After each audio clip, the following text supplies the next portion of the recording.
आप सभी को दारा सिंह का नमस्कार। अब आप हमारे साथ जुड़ चुके हैं। सबसे पहले मैं सभी विद्यार्थियों का, खास करके जो मैट्रिक की परीक्षा देने वाले विद्यार्थी हैं या किसी कंपटीशन की तैयारी करने वाले विद्यार्थी हैं, उन सभी विद्यार्थी का हमारा वीडियो देखने के लिए दिल से हार्दिक अभिनंदन, वंदन और स्वागत है।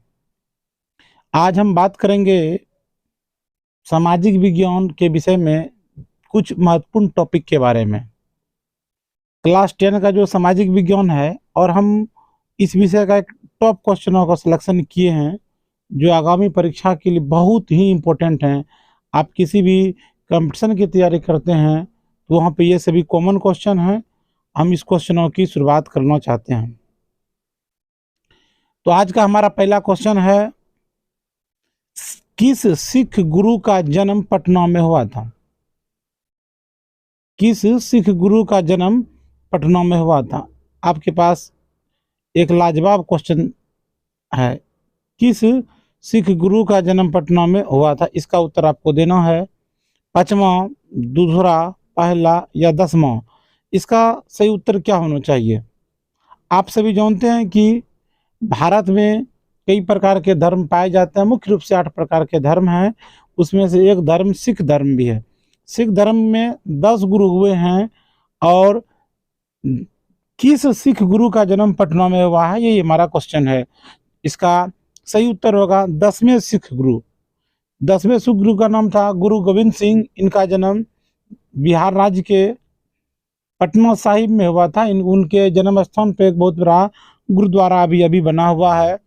और आप याद रखिएगा, जो पहला सिख है, पहला सिख धर्म के जो गुरु हैं, उनका नाम गुरु नानक है। उनका जन्म तलवंडी में हुआ था। उनका जन्म तलवंडी में हुआ था। तलवंडी अभी पाकिस्तान में पड़ता है। तलवंडी में हुआ था। इस बात का ध्यान रखना है।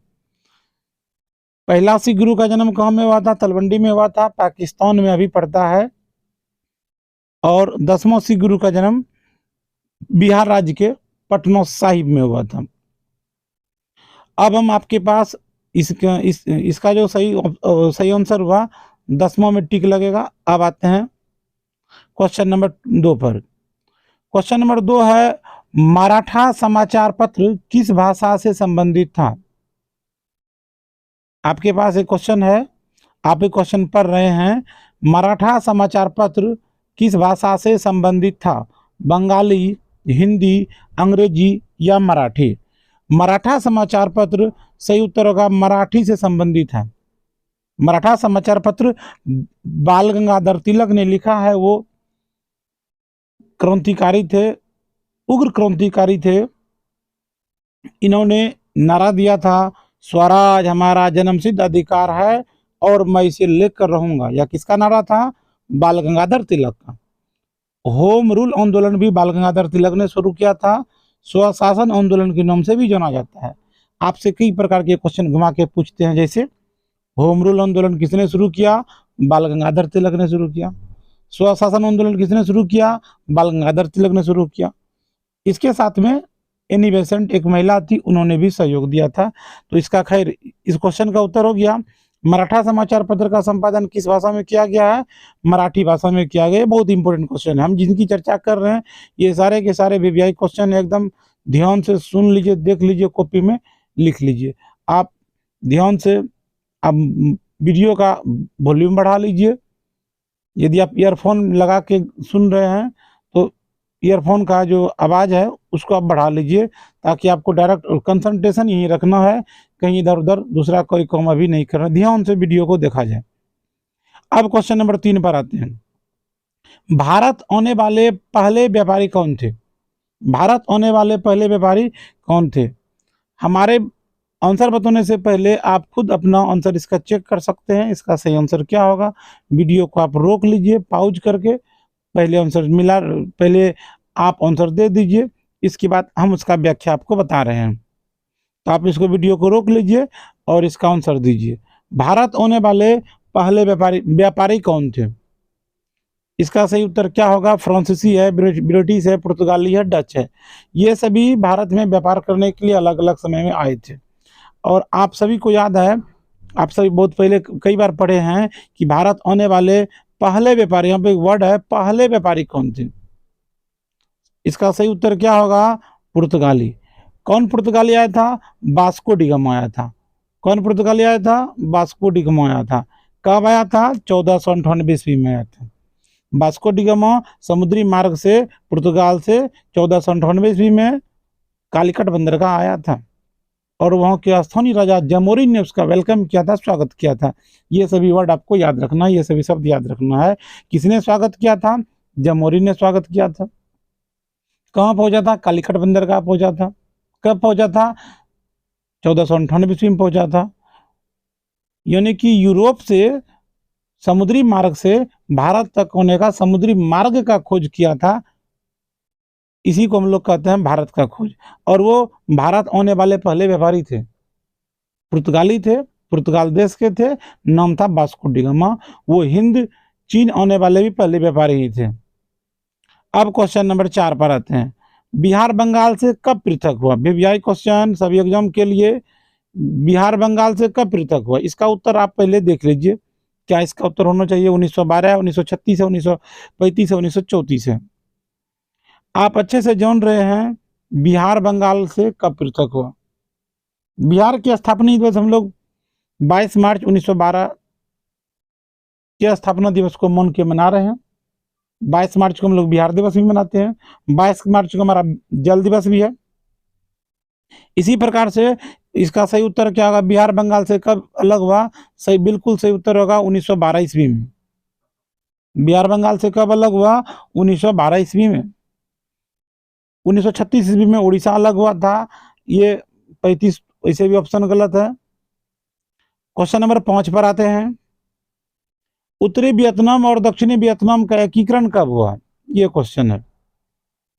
उत्तरी वियतनाम और दक्षिणी वियतनाम का एकीकरण कब हुआ? ये वर्ड है एकीकरण कब हुआ। इसका पूछ रहा है एकीकरण कब हुआ। उत्तरी वियतनाम, वियतनाम जैसे भारत देश है उसी तरह वियतनाम देश है। हिंद चीन में 3 देश आते हैं, लाओस, वियतनाम, कंबोडिया। हिंद चीन में 3 देश आते हैं, लाओस, वियतनाम, कंबोडिया। लाओस की राजधानी वियंगचंग है, वियतनाम की राजधानी हनोई है, कंबोडिया की राजधानी नोमपे है। ये 3 ऐसे देश हैं, Laos, Vietnam, Cambodia. Laos, Vietnam, Cambodia किसके तहत आते हैं? हिंद चीन के तहत आते हैं। हम अभी आपको पहले बताए थे कि लाओस की राजधानी कहाँ है? वियंगचंग है। लाओस का राष्ट्रीय खेल क्या है? तो फुटबॉल है। वियतनाम की राजधानी कहाँ है? हनोई है।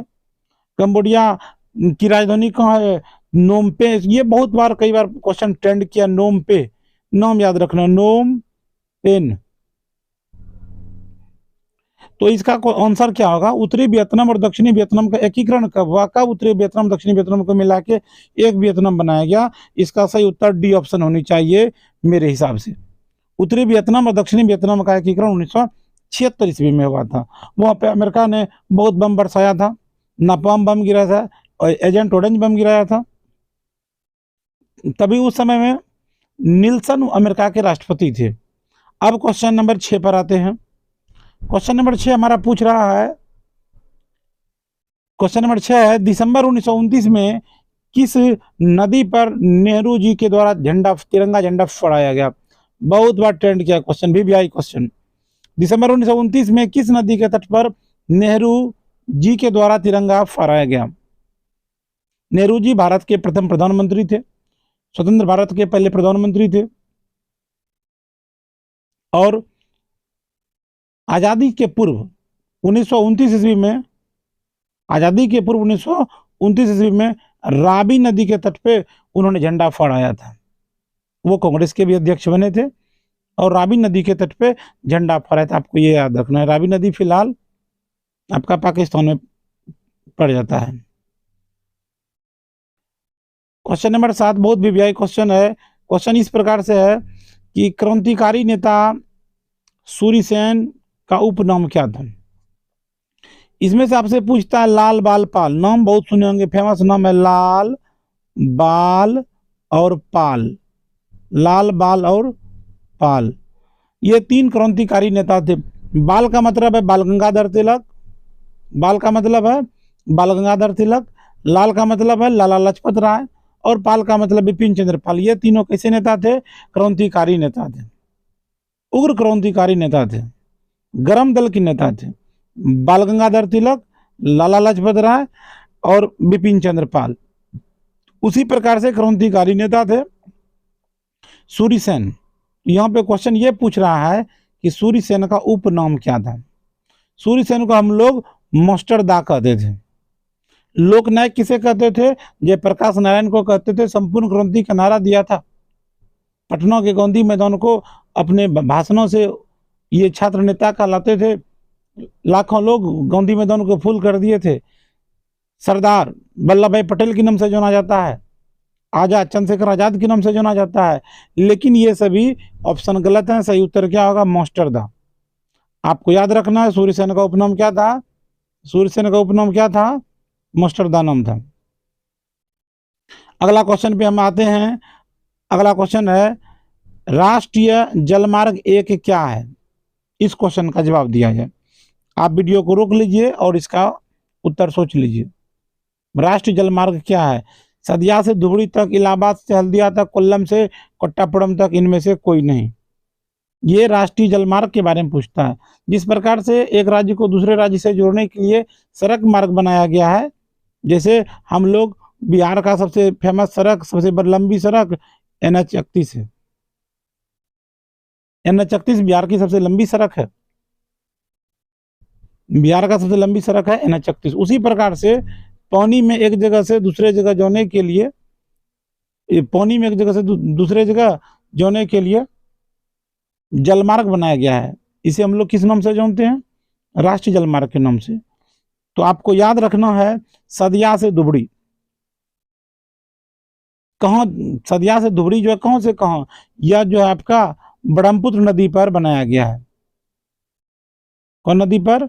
ब्रह्मपुत्र नदी पर बनाया गया है। इसको हम लोग जलमार्ग 2 कहते हैं। जलमार्ग ये नंबर 2। सदिया से धुबरी तक जलमार्ग 2 के नाम से जाना जाता है। इसको हमेशा ध्यान रखना है। दूसरा है इलाहाबाद से हल्दिया तक, इसको जलमार्ग 1 कहते हैं। इलाहाबाद का नया नाम बदल के प्रयागराज रख दिया गया है। हल्दिया बंगाल में, पश्चिम बंगाल में पड़ता है। इसका सही उत्तर होगा इलाहाबाद से हल्दिया तक। इसी प्रकार से कोल्लम से कोट्टापुरम जो है, इसको जलमार्ग 3 के नाम से जानते हैं। जलमार्ग 3। आपको अभी 3 क्वेश्चन याद रख लेना है। सदिया से धुबरी तक ब्रह्मपुत्र नदी पर बनाया गया जलमार्ग है, इसको जलमार्ग 2 कहते हैं। इलाहाबाद से हल्दिया तक, ये इलाहाबाद हो गया उत्तर प्रदेश में, और इलाहाबाद का नया नाम हो गया प्रयागराज। और बंगाल में एक जगह हल्दिया, यहाँ से लेके इलाहाबाद से लेके हल्दिया तक जलमार्ग है, उसको जलमार्ग 1, राष्ट्रीय जलमार्ग संख्या 1 के नाम से जानते हैं। और इधर हाल ही में प्रधानमंत्री नरेंद्र मोदी ने, जो भारत के 15वें प्रधानमंत्री हैं, इन्होंने इलाहाबाद बनारस से हरी झंडी दिखाकर हल्दिया तक के लिए गंगा विलास एक विशाल जहाज का लोकार्पण भी किया है। अब क्वेश्चन नंबर 9 पर आते हैं। निम्न में से कौन उपभोक्ता उद्योग है? बहुत वीवीआई क्वेश्चन, कई बार क्वेश्चन अटेंड किया है। निम्न में से कौन उपभोक्ता उद्योग है? आपको वर्ड सोचना, उपभोक्ता उद्योग। उपभोक्ता उद्योग के बारे में पूछ रहा है। पेट्रो रसायन है, लो इस्पात है, चित्ररंजन है, लोकोमोटिव है, चीनी उद्योग है। यहाँ पे उपभोक्ता उद्योग के बारे में सोचिए। उपभोक्ता उद्योग वह उद्योग होता है जहाँ से बने हुए सामान को कोई भी ग्राहक जो है डायरेक्ट यूज कर लेता है, भोजन के रूप में आसानी से ले लेता है। यहाँ पे ऐसा उद्योग जो आपका चीनी उद्योग है। कोलगेट, चॉकलेट, चीनी, जिसको हम डायरेक्ट दुकान में खरीदे और यूज भी कर सकती हैं, आपका उपभोक्ता उद्योग कहलाता है। चित्ररंजन क्या है? चित्ररंजन लोकोमोटिव एक जगह है, वो कहाँ है? बंगाल में है, पश्चिम बंगाल में है। चित्ररंजन जो है आसनसोल में है, बंगाल में एक जगह है, वहाँ पे आसनसोल है। वहाँ पर बंगाल के आसनसोल में जो है ना, चित्ररंजन का लोकोमोटिव में सामान को बनाया जाता है, इलेक्ट्रिक सामान बनता है। इस वहाँ पे 26 जनवरी यानी कि 26 जनवरी 1950, जनवरी 1950 50 ईस्वी को इसकी स्थापना हुई थी। आपको याद रखना है चितरंजन लोकोमोटिव किस राज्य में है? बंगाल में। बंगाल में कहाँ है? आसनसोल में है। आसनसोल में एक जगह चितरंजन लोकोमोटिव, वहाँ पे इलेक्ट्रिक सामान बनता है और इसकी स्थापना 26 जनवरी गणतंत्र दिवस के दिन इसकी स्थापना हुई थी। नेक्स्ट क्वेश्चन पे आते हैं, गिर राष्ट्रीय उद्यान कहाँ है? गिर,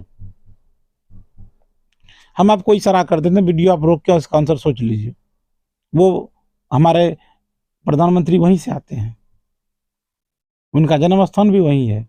आप सोच सकते हैं इसका सही उत्तर क्या होगा। तो गिर राष्ट्रीय उद्यान कहाँ है? गिर राष्ट्रीय उद्यान जो है आपका गुजरात में है। गुजरात में गिर है और वहीं पे कांडला बंदरगाह भी है, इस बात का भी ध्यान रखना है। नेक्स्ट क्वेश्चन पर आते हैं, प्रथम पृथ्वी सम्मेलन कहाँ आयोजित हुआ था? प्रथम पृथ्वी सम्मेलन के बारे में पूछ रहा है, ये कहाँ आयोजित हुआ था? पृथ्वी को बचाने के लिए, पृथ्वी के बारे में विस्तार से बातचीत करने के लिए मीटिंग हुआ था, कहाँ हुआ था? न्यूयॉर्क अमेरिका में है, रियो डी जेनेरो ब्राजील में है, जोहान्सबर्ग दक्षिण अफ्रीका में है। लास्ट ऑप्शन है इनमें से कोई नहीं।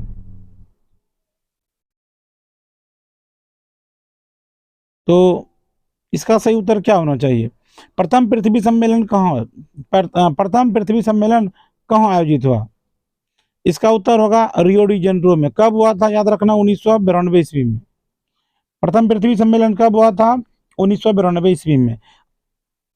दूसरा पृथ्वी सम्मेलन भी दक्षिण अफ्रीका के जोहान्सबर्ग में हुआ था। ये जो जगह है जोहान्सबर्ग, ये जगह जोहान्सबर्ग जो है, यहाँ पे दूसरा प्लस तीसरा यही हुआ था। लेकिन चौथा सम्मेलन पहला और चौथा रियो डी जेनेरो शहर में हुआ था। तो आपको याद हो गया कि पहला और चौथा पृथ्वी सम्मेलन रियो डी जेनेरो में हुआ है, दूसरा तीसरा जोहान्सबर्ग में हुआ था, ये दक्षिण अफ्रीका में है। पहला और चौथा रियो डी जेनेरो में हुआ है। प्रथम पृथ्वी सम्मेलन, इस वैसे आपको यदि ऑप्शन देखना है तो प्रथम पृथ्वी सम्मेलन कहाँ हुआ है? रियो डी जेनेरो में हुआ है। क्वेश्चन नंबर 12 पे आता है, बहुत इजी क्वेश्चन और कई बार परीक्षा में बड़े बड़े कंपटीशन में इस क्वेश्चन को ट्रेंड कराया है कि निम्नलिखित में कौन खरीफ फसल है? खरीफ फसल उस फसल को कहते हैं जिसमें पानी की अधिक आवश्यकता होती है, जो बरसात के दिनों में लगाया जाता है। आप ऑप्शन आप चूज कर सकते हैं कि बरसात के दिन में आप कौन सा फसल लगाते हैं। गेहूं, जाड़ के मौसम गेहूं, रागी, मटर, ये सब आपका शीतकालीन फसल है। इसको हम लोग रबी फसल के नाम से जानते हैं। तो आपका यहाँ पे सही उत्तर क्या होगा? खरीफ फसल कौन है? धान। धान कौन सा फसल है? खरीफ फसल है। क्यों है? क्योंकि इसमें अधिक पानी की आवश्यकता होती है, बरसात के दिनों में लगाते हैं, इसीलिए इसे खरीफ फसल के नाम से भी जानते हैं। धान हो गया, मकई हो गया, बाजरा हो गया, ये सब आपका खरीफ फसल है। गेहूं जाड़ के दिन में लगाते हैं, गेहूं, मटर, खेसारी, सरसों, ये सब आपका जाड़ वाला फसल है, इसीलिए उसको रबी फसल कहते हैं। नेक्स्ट क्वेश्चन, बौद्धों को आधुनिक भारत का मंदिर किसने कहा? बौद्धों को आधुनिक भारत का मंदिर, बौद्धों को आधुनिक भारत का मंदिर किसने कहा? महात्मा गांधी ने, लाल बहादुर शास्त्री ने, दादा भाई नौरोजी ने या पंडित नेहरू ने? इसका सही उत्तर क्या होना चाहिए? सही उत्तर होगा इसका पंडित नेहरू। नेहरू मतलब नेहरू चाचा जी। इनकी मृत्यु 1964 ईस्वी में हुई थी, ये बात याद रखिएगा। नेहरू जी की मृत्यु कब हुई थी? 1964 ईस्वी में हुई थी। भारत और चीन के बीच लड़ाई 1962 में हुई थी। उस चिंता में बेचारे 2 साल में ही खत्म हो गए, क्योंकि उसमें हमारी देश की हार हो गई थी। तो भारत और चीन की लड़ाई कब हुई थी? 1962 में हुई थी। ये बात भी आप ध्यान रखिएगा। भारत चीन की लड़ाई कब हुई थी? 1962 में हुई थी। नेहरू जी कब टपक पड़े? 2 साल के बाद 1964 में टपक गए। और नेहरू जी ने ही जो बांध बनाया गया था, बांध को आधुनिक भारत का मंदिर कहा था। एकदम बहुत वीवीआई क्वेश्चन। बांध को आधुनिक भारत का मंदिर किसने कहा था? नेहरू जी ने। नेहरू जी की मृत्यु कब हुई थी? 1964 में। उससे पहले 1962 में भारत चीन के बीच लड़ाई हुई थी। नेक्स्ट क्वेश्चन पे आते हैं, मरुस्थलीय मृदा कहाँ पाया जाता है? कौन सी मृदा के बारे में पूछ रहा है? मरुस्थलीय मृदा, ये मिट्टी के बारे में है। जो उत्तर प्रदेश है, ये उत्तर प्रदेश है, यहाँ पे जलोढ़ मिट्टी पाई जाती है। नदियों के किनारे बहाकर लाई गई मिट्टी को जलोढ़ मिट्टी कहते हैं। गंगा, ब्रह्मपुत्र और सिंधु नदी के जो इलाका है वहाँ पे खास करके जलोढ़ मिट्टी ही पाई जाती है। जलोढ़ मिट्टी की मात्रा भी बहुत अधिक है। यहाँ पे इसका सही उत्तर होगा राजस्थान। आपका जो क्वेश्चन है मरुस्थली मृदा कहाँ मिलता है, मरुस्थली मृदा राजस्थान में पाया जाता है।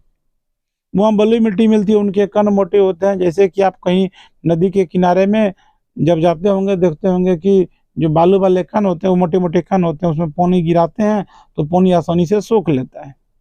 तो बलुई मिट्टी कह सकते हैं एक प्रकार के। मरुस्थली मिट्टी जो है राजस्थान में पाई जाती है। बिहार में, उत्तर प्रदेश में, खास करके उत्तरी बिहार में, उत्तरी भारत में आपका जलोढ़ मिट्टी पाई जाती है। अब जलोढ़ मिट्टी भी दो प्रकार के होते हैं, नई जलोढ़ और पुरानी जलोढ़। नई जलोढ़ को हम लोग खादर मिट्टी कहते हैं, जो नदियों के द्वारा प्रत्येक साल बहा के लाई गई मिट्टी होती है, इसे हम लोग खादर मिट्टी के नाम से जानते हैं। और पुरानी जलोढ़ को बंगर मिट्टी कहते हैं। पुरानी जलोढ़ में खादर और बंगर दो क्वेश्चन ऐसे भी ट्रेंड करता है, कई बार एग्जाम में पूछा है। खादर मिट्टी किसे कहते हैं, बंगर मिट्टी किसे कहते हैं, दोनों में अंतर बताइए। नेक्स्ट क्वेश्चन पर आते हैं। क्वेश्चन नंबर 15 में पूछ रहा है भारत का सबसे छोटा रेलवे क्षेत्र कौन है। सबसे छोटा रेलवे क्षेत्र उत्तर रेलवे है, पूर्व रेलवे है, मध्य रेलवे है, उत्तर पूर्वी सीमांत रेलवे है।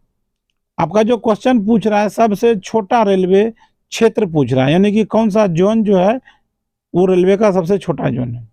भारत में 17 रेलवे के जोन है, उसमें से इसका सही उत्तर होना चाहिए उत्तर पूर्व सीमांत रेलवे।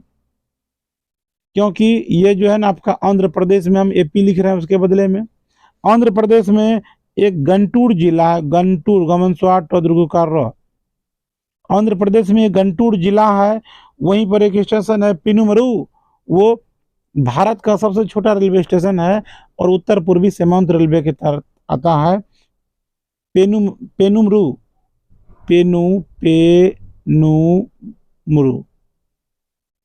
स्टेशन का नाम है पेनुमरू। वो भारत का सबसे छोटा स्टेशन है, आंध्र प्रदेश में आता है और गंटूर जिला में है, और उसका जो जोन पड़ता है उत्तर पूर्वी सीमांत रेलवे के तहत आता है।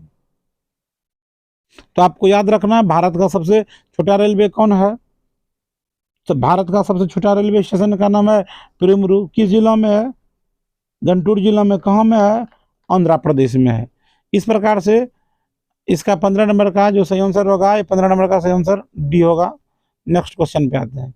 इस क्वेश्चन को पढ़िए, ये मैट्रिक के परीक्षा में पॉलिटिकल साइंस में कई बार पूछे हैं, आपको इसको ध्यान से याद रखना है।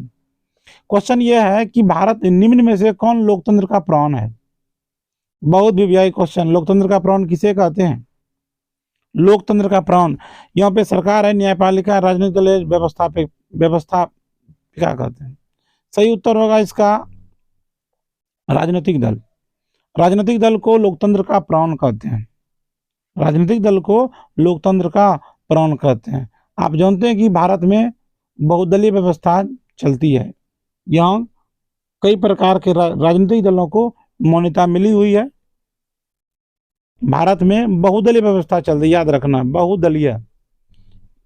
यहाँ अमेरिका और ब्रिटेन की तरह या चीन की तरह एक दलीय, अमेरिका ब्रिटेन की तरह द्विदलीय व्यवस्था नहीं है। भारत में कौन दलीय चलता है, बहुदलीय चलता है। तो याद रखना है भारत में बहुदलीय व्यवस्था चलती है और लोकतंत्र का प्राण राजनीतिक दल को कहते हैं। लोकतंत्र का प्राण राजनीतिक दल को कहते हैं। लोकतंत्र का प्राण राजनीतिक दल को कहते हैं। राजनीतिक दल को लोकतंत्र का प्राण कहते हैं। बहुत भी क्वेश्चन है। नेक्स्ट क्वेश्चन पे आते हैं। क्वेश्चन है भारतीय कम्युनिस्ट पार्टी की स्थापना कब हुई। यहाँ पे पूछ रहा है कम्युनिस्ट पार्टी की स्थापना कब हुई।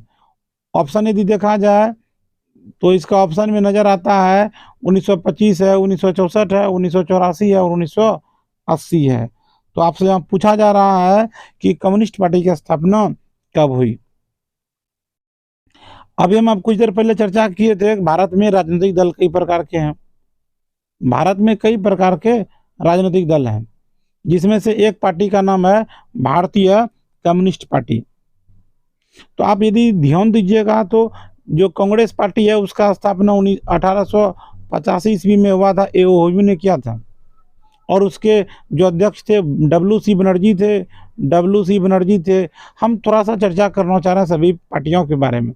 डब्ल्यू.सी. बनर्जी, वेमेश चंद्र बनर्जी उसके पहले अध्यक्ष बने थे। स्थापना किया था एओ ने।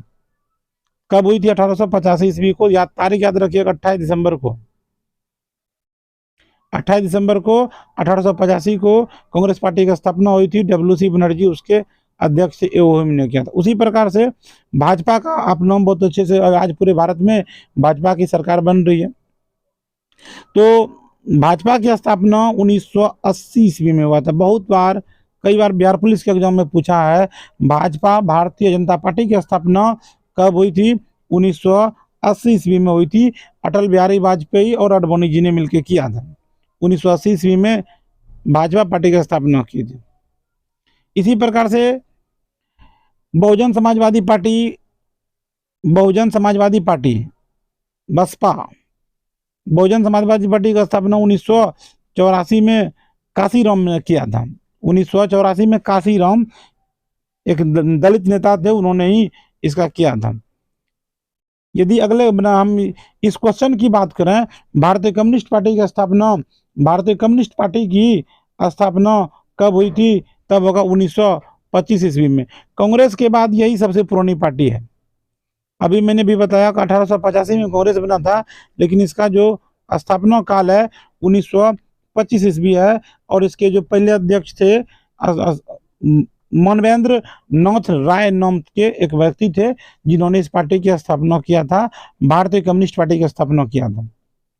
मानवेंद्र नाथ राय ने इस पार्टी की स्थापना किया था। ये दूसरी सबसे पुरानी पार्टी है। इसी प्रकार से तृणमूल कांग्रेस, अभी पश्चिम बंगाल की एक महिला मुख्यमंत्री है ममता बनर्जी बहुत फेमस नेता है, पश्चिम बंगाल की नेता है, और अभी बंगाल को कई टर्म से चला रही है। उनके जो पार्टी है सर्व भारतीय तृणमूल कांग्रेस है। उनका जो पार्टी है 1998 ईस्वी में बना था, 1998 में बना था। ये आपको ध्यान रखना है। इसी तरह से राष्ट्रवादी कांग्रेस पार्टी का स्थापना 1999 ईस्वी में हुआ था। 1999 में हुआ था। इसको हम लोग, ये शरद पवार की पार्टी है, घड़ी छाप इसका चिन्ह, जो सिंबल है घड़ी छाप है। अगले क्वेश्चन की ओर चलते हैं। हम लोग इस पे बहुत डिस्कस कर लिए। क्वेश्चन नंबर 18 क्या कहता है? किसने कहा? ये सेंटेंस बहुत बार क्वेश्चन अटेंड किया हर एग्जाम के लिए। आप कोई भी एग्जाम की तैयारी करते हैं, ये क्वेश्चन हमेशा याद रखिएगा। किसने कहा लोकतंत्र जनता के लिए तथा जनता के द्वारा शासन है? बहुत बार ट्रेंड किया है। अरस्तु है, अब्राहम लिंकन है, रूसो है, हिगल है। लोकतंत्र जनता के लिए, जनता के द्वारा शासन है। Democracy is the people, of the people, for the people, by the people कहा है। किसने कहा है? इसका सही उत्तर क्या होगा? इसका सही उत्तर होगा Abraham Lincoln. Abraham Lincoln America के एक राष्ट्रपति थे। उन्होंने इसके बारे में बताया था। अरस्तु ने इस लोकतंत्र की परिभाषा नहीं दी। हालांकि अरस्तु कई चीजों के पिता हैं, अधिकांश करके वो सभी क्षेत्रों के मास्टर हैं। आपको जहां कुछ नहीं मिले वहां अरस्तु मिल जाता है। लेकिन ये जो स्टेटमेंट है, जो डायलॉग है, लोकतंत्र जनता के लिए, जनता के द्वारा शासन है, ये अब्राहम लिंकन ने कहा था। और याद रखिएगा, अब्राहम लिंकन कौन का राष्ट्रपति था? अमेरिका का राष्ट्रपति था, यूएसए का राष्ट्रपति था, यूनाइटेड स्टेट ऑफ अमेरिका का राष्ट्रपति था। नेक्स्ट क्वेश्चन की ओर चलते हैं। क्वेश्चन नंबर 19 आपके पास प्रस्तुत है। इसका आंसर आप खोज लीजिए। क्वेश्चन पूछ रहा है, भारत में कौन शासन प्रणाली है? अध्यक्षीय है, लोकतांत्रिक है, राजतंत्र, तानाशाही है? भारत में अध्यक्ष व्यवस्था नहीं है, तानाशाही व्यवस्था भी नहीं है। तानाशाही तो कुछ समय पहले पाकिस्तान में था, और बगल में भूटान है, वहाँ पे राजा चलता है, वहाँ पे राजतंत्रात्मक व्यवस्था है। लेकिन यहाँ पे जो आपका क्वेश्चन है, इसका आंसर होगा कौन से भारत में, हमारे देश में अभी लोकतंत्रात्मक व्यवस्था चलता है। हम लोग यहाँ पे स्वतंत्र रूप से अपने मनपसंद लोगों को वोट देते हैं और हमारे द्वारा चुने गए लोग संसद होते हैं, संसद लोग मिलके प्रधानमंत्री का चयन करते हैं। तो भारत में जो शासन प्रणाली है वो लोकतांत्रिक व्यवस्था है। अगले क्वेश्चन पे आते हैं, भारत में वोट देने की न्यूनतम आयु क्या? बहुत वीवीआई क्वेश्चन है और बहुत आसान क्वेश्चन है। भारत में वोट देने का यानी कि मतदान करने का न्यूनतम आयु 16 वर्ष है, 25 वर्ष है, 21 वर्ष है, 18 वर्ष है। मुझे मालूम है कि आप इसका उत्तर जान रहे हैं। अब आपसे क्वेश्चन है, आप हमको कमेंट बॉक्स में कमेंट करके बताइए कि भारत में वोट देने का जो न्यूनतम आयु है 18 वर्ष, किस अनुच्छेद में, किस संशोधन के द्वारा इस बात को लागू किया गया? खास करके संशोधन पूछता है, कौन संशोधन में उम्र को घटाया गया, न्यूनतम सीमा को घटाया गया? तो वीडियो को आप रोक लीजिए और इसका उत्तर दे दीजिए कमेंट बॉक्स में। हम आपके कमेंट का इंतजार करते हैं। अब हम आगे बढ़ते हैं। भारत में वोट देने का न्यूनतम आयु 18 वर्ष है, ये बात सही है। इससे पहले 21 वर्ष था और 68वां संशोधन के द्वारा, ये लाइन लिख लीजिए, याद कर लीजिएगा, 68वां संशोधन के द्वारा भारत में वोट देने का न्यूनतम आयु को 21 वर्ष से घटाकर 18 वर्ष किया गया है। क्या संशोधन के द्वारा? 18वां संशोधन के द्वारा। नेक्स्ट क्वेश्चन, भारत में लोकतंत्र की सफलता की चुनौतियां क्या क्या है? भारत में अफसरशाही है, ये बात भी सही है। राजशाही व्यवस्था, संसदीय व्यवस्था, भारत में राजशाही व्यवस्था, संसदीय व्यवस्था, ये ऑप्शन तो राजशाही व्यवस्था तो नहीं है या भारत में संसदीय व्यवस्था है, लेकिन इसका ऑप्शन टाइपिंग मिस्टेक है। लोकतंत्र की सफलता में चुनौती तो जातिवाद भी है, अफसरशाही भी है, तो इसमें से आप डी आंसर लगा सकते हैं। लोकतंत्र की सफलता में जो चुनौती है, जो चैलेंज है, जो दिक्कतें देती है, लोकतंत्र को जो कमजोर करता है वो जातिवाद कमजोर करता है और अफसरशाही भी कमजोर ही करता है। हालांकि देश को जो चलाया जाता है अफसर के माध्यम से ही चलाया जाता है। तो हम इसका आंसर डी पे लगाएंगे। लोकतंत्र की सफलता में जो चुनौतियां जातिवाद है, परिवारवाद है, और भी तरह के मुद्दे हैं, लेकिन मेरे हिसाब से इसमें डी लगना चाहिए। अगले क्वेश्चन पर आते हैं, भारत में राष्ट्रीय आपातकाल की घोषणा कब हुई थी? 1975 है, 1980 है, 1985 है, 1990 ईस्वी है। भारत में राष्ट्रीय आपातकाल की घोषणा कब हुई थी? बहुत इजी क्वेश्चन है, इसको आप कई बार परीक्षा में पूछा गया है। राष्ट्रीय आपातकाल की घोषणा कब की गई थी? इसका सही उत्तर क्या होगा? इसका सही उत्तर 1975 ईस्वी में। 25 जून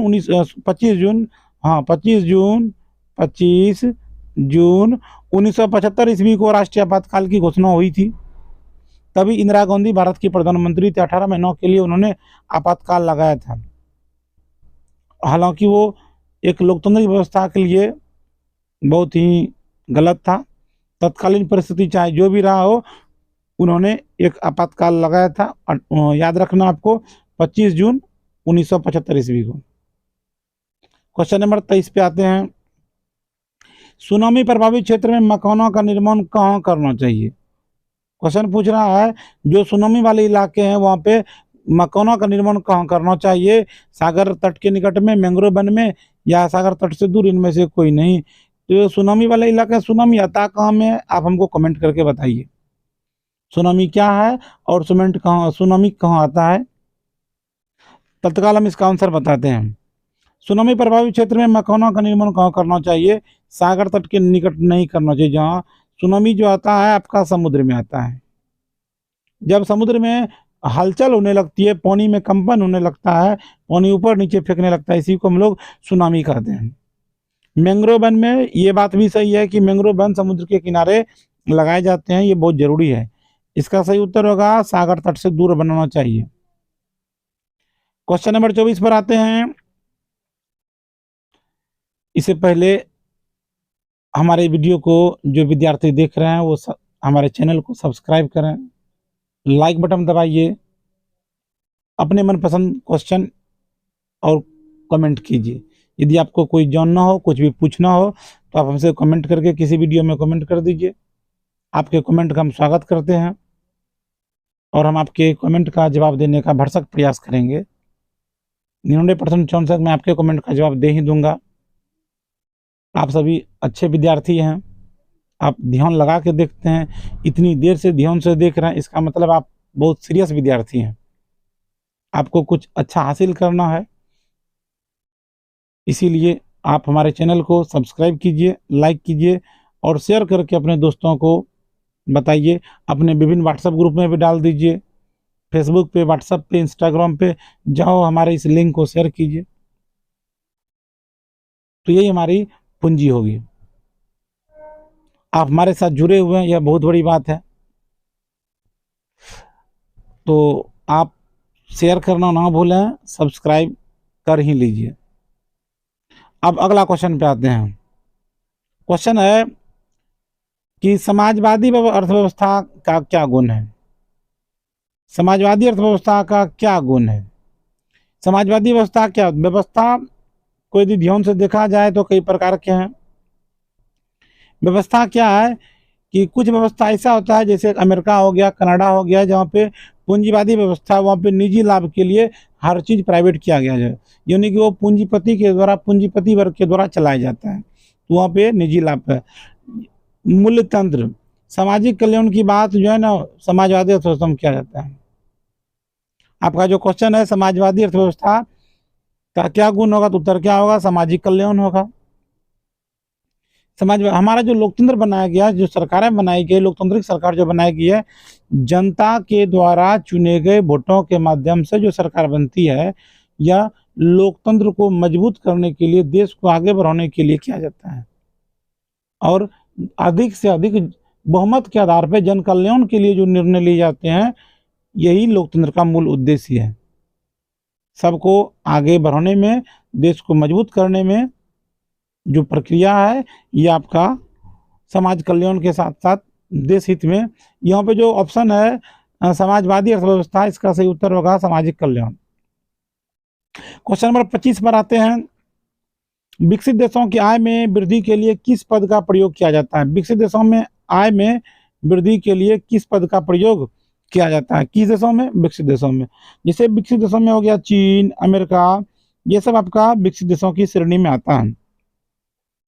तो विकसित देशों में हम लोग आर्थिक वृद्धि को देखते हैं। विकसित देशों में हम लोग आर्थिक वृद्धि को देखते हैं। आपको याद क्या रखना है कि विकसित देशों में आय बहुत अधिक होती है। उनकी आय जो होती है ना, 9.5 लाख, इसको बोल सकते हैं 9.5 लाख, 9 लाख से 12 लाख तक उनका सालाना इनकम होती है। आपको कमेंट करके बताना है भारत में प्रति व्यक्ति आय सालाना इनकम क्या है। फिर दोहरा रहा हूँ, भारत में प्रति व्यक्ति आय सालाना इनकम क्या है? मैं आपको बताया विकसित देशों में प्रति व्यक्ति आय सालाना इनकम 9.5 लाख से 12 लाख रुपया होनी जाती है। और अमेरिका जैसे देशों में तो गरीबी की परिभाषा ही कुछ दूसरे तरह का है। जिनके पास कार नहीं हो वह आदमी गरीब है।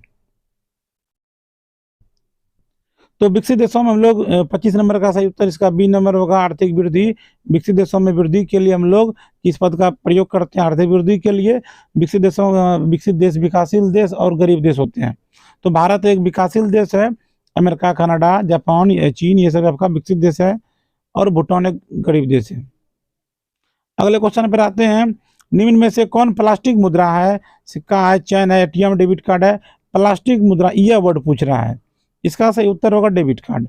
आपके पास एटीएम कार्ड है, एटीएम कार्ड से आप एटीएम बॉक्स में जाते हैं, एटीएम डाल के पिन डालते हैं, पैसा डालते हैं, पैसा आसानी से निकल जाता है। वो प्लास्टिक मुद्रा में गिनती में होती है। याद रखना है, एटीएम कार्ड है या क्रेडिट कार्ड या डेबिट कार्ड, जो भी है, क्रेडिट कार्ड या डेबिट कार्ड, ये दोनों आपका प्लास्टिक मुद्रा में आता है। नेक्स्ट क्वेश्चन, भारत में सकल घरेलू उत्पाद में किस क्षेत्र का योगदान सबसे अधिक है? कृषि क्षेत्र को प्राथमिक क्षेत्र कहते हैं, उद्योग क्षेत्र को द्वितीय क्षेत्र कहते हैं, सेवा क्षेत्र को तृतीय क्षेत्र कहते हैं। मैं फिर दोहरा रहा हूं, बहुत वीवीआई क्वेश्चन है, याद कर लीजिए। कृषि क्षेत्र को प्राथमिक क्षेत्र कहते हैं, कृषि क्षेत्र को प्राथमिक क्षेत्र कहते हैं, औद्योगिक क्षेत्र को द्वितीयक क्षेत्र कहते हैं और सेवा क्षेत्र को तृतीयक क्षेत्र कहते हैं। कृषि क्षेत्र के तहत उत्पादन, मछली पालन, पशुपालन भी आता है। औद्योगिक क्षेत्र के तहत फैक्ट्रियां, बड़े बड़े फैक्ट्रियां लगाया जाता है, उसमें आता है। सेवा क्षेत्र के तहत जो कार्य करते हैं, दूसरे का सेवा करते हैं, इन सब की गिनती किया जाता है। तो इसमें से सकल घरेलू उत्पाद में ये वर्ड जो है इस पे आता है। अब सकल घरेलू उत्पाद में किस क्षेत्र का योगदान सबसे अधिक है? आपके हिसाब से उत्तर क्या होना चाहिए? कमेंट बॉक्स में कमेंट कीजिए, कमेंट कीजिए, वीडियो को रोकिए और कमेंट कीजिए। भारत में सकल घरेलू उत्पाद किस क्षेत्र में सबसे अधिक योगदान है? इसका सही उत्तर मेरे हिसाब से होना चाहिए सेवा क्षेत्र। सकल घरेलू उत्पाद में सबसे अधिक हम लोग जो सरकार को जो रेवेन्यू प्राप्त होती है वो सेवा क्षेत्र से होता है। सेवा क्षेत्र से 53.66% रेवेन्यू प्राप्त होता है, सकल घरेलू उत्पाद प्राप्त होता है। औद्योगिक क्षेत्र से मात्र 31% इन्हें प्राप्त होता है। शेष जो होता है कृषि क्षेत्र से, आप इसको नोट कर लीजिए, 15.33% सरकार को आय होती है, सरकार को आय प्राप्त होती है। तो याद रखना है कि सेवा क्षेत्र से 53.66, उद्योग क्षेत्र से 31% और कृषि क्षेत्र से 15.3% होती है। तो सबसे अधिक योगदान आपका क्या हो गया? सबसे अधिक योगदान हो गया सेवा क्षेत्र। क्वेश्चन नंबर 28 पे आते हैं। ये इकोनॉमिक्स का क्वेश्चन है, परीक्षाओं में कई बार ट्रेंड किया है। क्वेश्चन है आपका, छिपी हुई बेरोजगारी। छिपी हुई बेरोजगारी को प्रच्छन्न बेरोजगारी कहते हैं। एक और याद रखिएगा, सीमांत उपभोक्ता शून्य होती है, सीमांत उपभोक्ता इसकी शून्य होती है। सीमांत उपभोक्ता क्या होती है? शून्य होती है छिपी बेरोजगारी में। ये छिपी बेरोजगारी कहाँ पाई जाती है? इसका सही उत्तर क्या होगा? कृषि क्षेत्र में। मतलब है कि कोई खेत है, एक खेत में 2 आदमी की जरूरत थी, उस खेत में 4 आदमी घर के लोग काम कर रहे हैं, माँ बाप भी काम कर रहे हैं, उसके बच्चे भी काम कर रहे हैं। यानी कि बच्चे के काम करने से खेत में ज़्यादा पैदावार नहीं हो रही है। इसको ऐसे कहा जाए सीमांत उत्पादकता। सीमांत उत्पादकता 0 होती है। सीमांत उत्पादकता जी शून्य होती है। इसको प्रच्छन्न बेरोजगारी भी कहते हैं। सीमांत याद रखना भी, बहुत वीवीआई क्वेश्चन है। छिपी बेरोजगारी को प्रच्छन्न बेरोजगारी भी कहते हैं। इसमें सीमांत उपभोक्ता शून्य होती है और ये कृषि क्षेत्र में पाया जाता है। बहुत वीवीआई क्वेश्चन है। अगला, रूस की मुद्रा का नाम क्या है? आपके देश की मुद्रा, आपके जेब में भी पैसा रखा हुआ है। भारत की मुद्रा का नाम रुपया है, सब जानता है। आपको बताना है रूस की मुद्रा का क्या नाम है। दिनार है, रूबल है, टका है, रियाल है। सही उत्तर होगा इसका रूबल। रूस की मुद्रा का नाम रूबल है। सऊदी अरब के मुद्रा का नाम रियाल है। सऊदी अरब, सऊदी अरब याद रख लीजिएगा, सऊदी अरब का मुद्रा का नाम रियाल है। सऊदी अरब की मुद्रा का नाम क्या है? रियाल है। कुवैत की मुद्रा का नाम दिनार है। कुवैत, कुवैत इसको यहाँ लिख रहे हैं कुवैत। कुवैत की मुद्रा का नाम क्या है? दिनार है। टका तो बच्चा बच्चा जानता है, 10 टका दीजिए। ये टका जो बोलते हैं ये बांग्लादेश की मुद्रा है। बांग्लादेश की राजधानी ढाका है, वहाँ पे एक चटगांव बंदरगाह भी है। टका काम चलता है। रूस में रूबल, सऊदी अरब में रियाल, टका चलता है बांग्लादेश में और दिनार चलता है कुवैत में। भारत में भारत और नेपाल, पाकिस्तान में रुपया ही चलता है। नेक्स्ट क्वेश्चन है, साख का आधार क्या है? साख का आधार सही उत्तर होगा विश्वास। साख का मतलब होता है विश्वास, फेथ।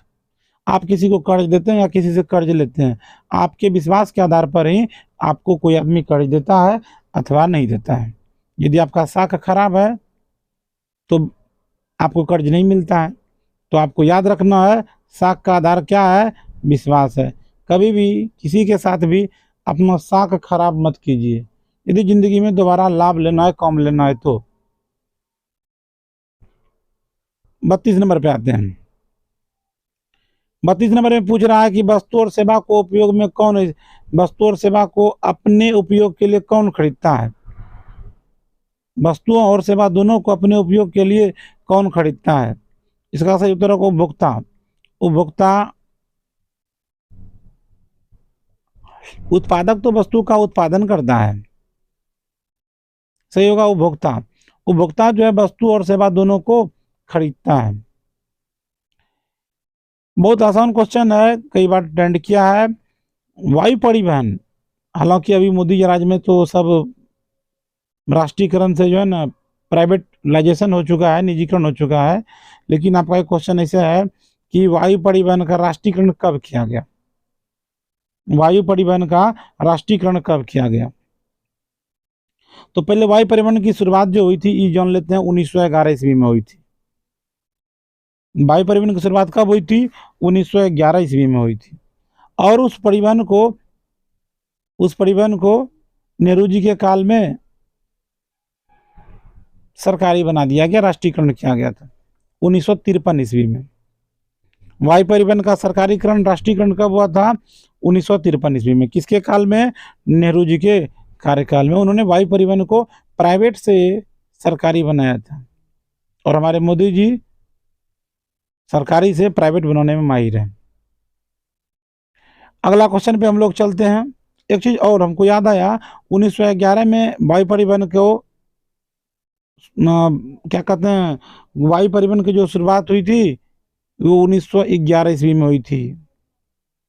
1911 में भारत में एक और घटना घटी थी, बहुत फेमस घटना थी। यहाँ तक कि राजधानी को चेंज कर दिया गया था। आप अंदाज लगाइए हम किसकी राजधानी की बात कर रहे हैं। भारत की राजधानी अंग्रेजों के समय में 1911 ईस्वी में कलकत्ता थी। उस कलकत्ता की राजधानी को दिल्ली ट्रांसफर किया गया था। व्यवस्था कोई, यानी कि भारत की राजधानी कलकत्ता से दिल्ली कब लाई गई थी? 1911 ईस्वी में। नेक्स्ट क्वेश्चन, भारत का प्राचीनतम परिवहन साधन क्या है? प्राचीनतम, यहाँ वर्ड पे गौर कीजिए, ये वर्ड थोड़ा सा खतरनाक वर्ड है। प्राचीनतम परिवहन साधन क्या है? परिवहन साधन का मतलब है एक जगह से दूसरी जगह जाने के लिए लोग किसका इस्तेमाल करते थे? सड़क परिवहन, रेल परिवहन, वायु परिवहन या जल परिवहन। यहाँ पे 4 परिवहन है। तो इसका आंसर क्या होना चाहिए? इसका सही उत्तर क्या होना चाहिए? क्वेश्चन ये से है कि प्राचीनतम परिवहन क्या होगा?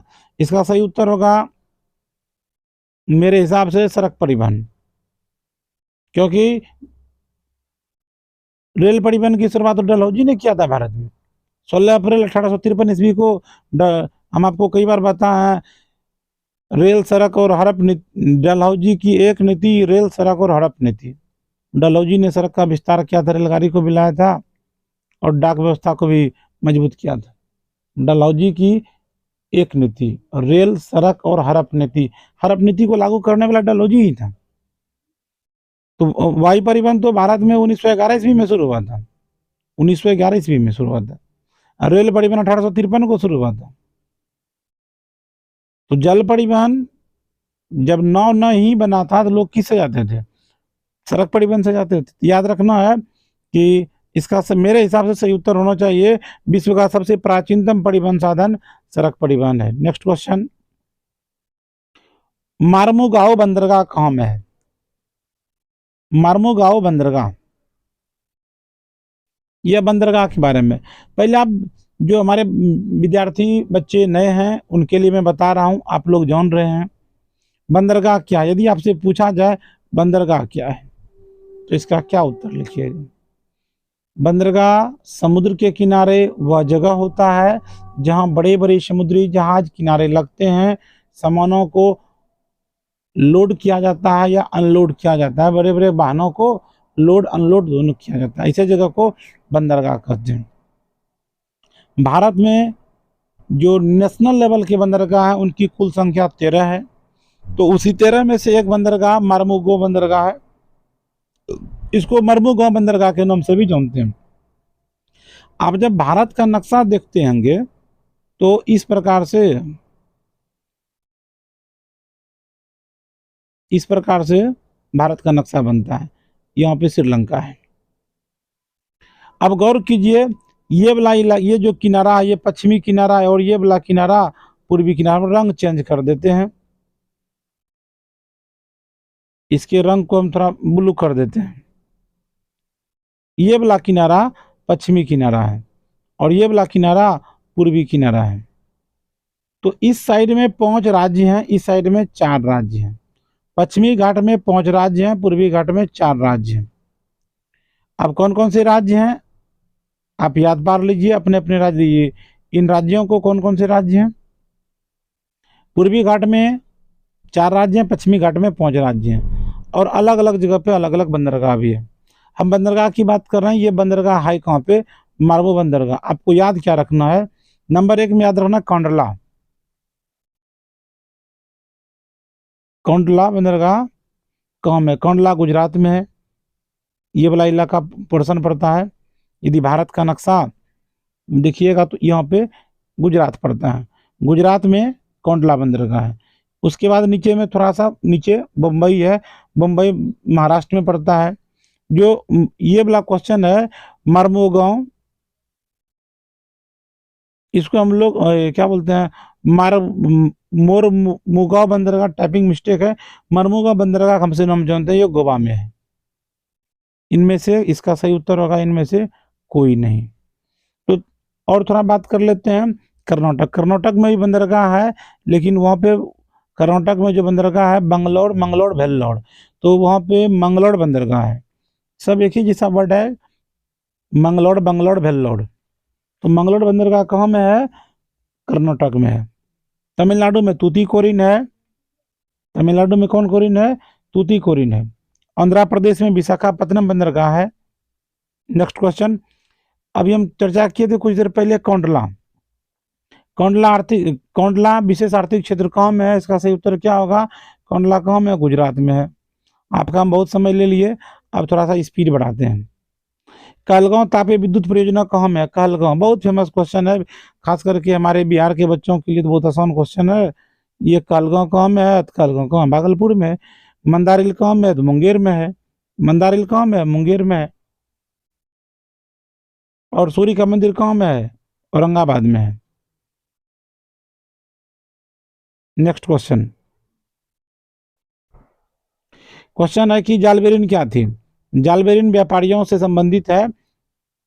जालबेरिन व्यापारियों का एक संघ था, ये ध्यान रखना है। जर्मन राइन राज्य का निर्माण किसने किया था? इसका उत्तर होगा नेपोलियन बोनापार्ट ने। ये मरा कब था? 1814 में मरा था। कब मरा था? नेपोलियन का पतन कब हुआ था? 1814 में हुआ था। मेटरनिक युग 1815 में शुरू हुआ था। इसको हम लोग मेटरनिक युग के नाम से भी जानते हैं, वियना कांग्रेस भी कहते हैं इसको। वियना कांग्रेस कब हुआ था? 1815 में हुआ था। नेपोलियन बोनापार्ट की मृत्यु कब हुई थी? पतन कब हुआ था? 1814 में हुआ था। नेक्स्ट क्वेश्चन, और लुई 16वां के बारे में, लुई 14वां बोला था आई एम द स्टेट, मैं ही राज्य हूं। लुई 18वां के परिवार का जो परदादा था उन्होंने बोला था, 14वां बोला था आई एम द स्टेट, मैं ही राज्य हूँ।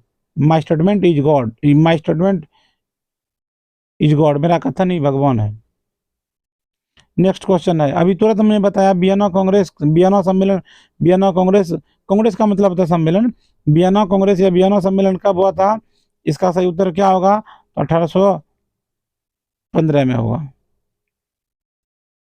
निम्नलिखित में कौन जीवाश्म ईंधन है? जीवाश्म ईंधन कोयला, पेट्रोलियम, प्राकृतिक गैस, इनमें से सभी होगा। ये जीवाश्म ईंधन जो है ये सभी, कोयला भी पेड़ पौधों के द्वारा भूमि के नीचे दबने से और कई सालों के प्रक्रिया के बाद इनका रंग रूप आकार बदल जाता है, जो कोयला के रूप में बदलता है। जीव जंतु पेट्रोलियम में बदलता है, प्राकृतिक गैस, ये सभी आपका जीवाश्म ईंधन, इनमें से डी इस पे टिक लगेगा। भारत का पहला परमाणु विद्युत गृह कहाँ में है? कई बार क्वेश्चन पूछा है। कहाँ में है? तारापुर में। तारापुर महाराष्ट्र में एक जगह है, वहां पे भारत का पहला परमाणु विद्युत गृह बनाया गया है। मणिकर्ण भूतापी ऊर्जा संयंत्र किस राज्य में है? इसका उत्तर होगा हिमाचल प्रदेश में। हिमाचल प्रदेश में मणिकर्ण भूतापी ऊर्जा लगाया गया है। भूतापी ऊर्जा लगाया गया है। एक कल्लू जिला है, वहीं पर पार्वती नदी के किनारे इसको लगाया गया, मणिकर्ण भूतापी संयंत्र को लगाया गया। कहाँ में? हिमाचल प्रदेश की राजधानी शिमला है। आप जब भारत का नक्शा देखिएगा तो उस नक्शा में इस तरह से यहाँ पे शिमला है, शिमला के ठीक दक्षिण में दिल्ली पड़ता है। तो आपको याद रखना है कि हिमाचल प्रदेश में उसको लगाया गया। Next question, Sindri. सिंदरी जब बिहार झारखंड एक था तब ज़्यादा लोग इसको जानते थे, अभी बिहार के लोग बहुत कम लोग इसको, विद्यार्थी को छोड़ के और हम लोग नहीं जानते होंगे। ये सिंदरी कहाँ है? जो पुराने लोग होंगे उनको प्रणाम, आदाब, नमस्कार, वो सिंदरी को जानते होंगे। जो नए बच्चे उनके लिए मैं बोल रहा हूँ, सिंदरी किस उद्योग के लिए फेमस था? सिंदरी में उर्वरक उद्योग था। वो धनबाद में, बिहार पुराना बिहार, नया झारखंड, अभी झारखंड के धनबाद जिला में एक जगह है सिंदरी, वहाँ पर उर्वरक का उद्योग लगा हुआ है सिंदरी।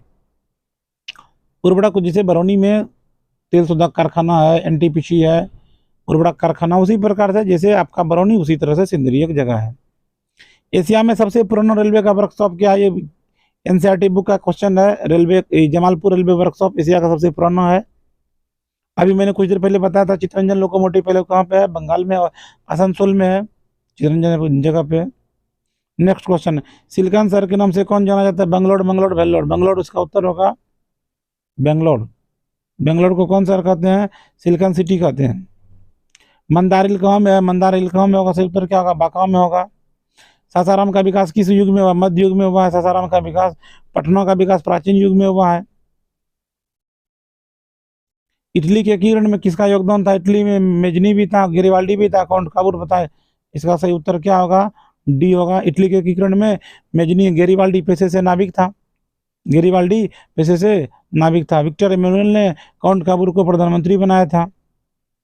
मेजनी एक योग्य सेनापति था और ये व्यवहारवादी नहीं था, राजनीतिक समझ का अभाव था।